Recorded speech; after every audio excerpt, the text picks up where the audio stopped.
રાજકોટમાં ગરીબોને અપાતા અનાજની ગુણવત્તા સામે ફરી સવાલ ઊભા થયા છે। ઘઉંમાં ધનેડા પડી ગયા હોય તેવા વિડીયો વાયરલ થયા બાદ વિવાદ થયો। સસ્તા અનાજની ગુણવત્તા મુદ્દે ધારાસભ્ય દર્શિતા શાહની રજૂઆત। જિલ્લા સંકલનની બેઠકમાં ધારાસભ્યએ રજૂઆત કરી ગરીબોને મળતા અનાજની ગુણવત્તા ચકાસવાની માંગ કરી। સસ્તા અનાજના દુકાનદારોએ જવાબદારીમાંથી હાથ ખંખેર્યા।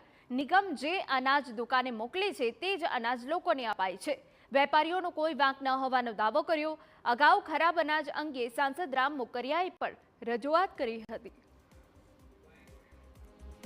આ અનાજને એફસીઆઈ ખાતે એના સ્ટેગમાં અનાજની ગુણવત્તા, અનાજનું વજન વગેરે ચકાસણી કરી અને ત્યારબાદ ગોડાઉન ખાતે લઈ આવવામાં આવે છે અને ત્યારબાદ ડીએસડી મારફત દુકાન ખાતે મૂકવામાં આવે છે।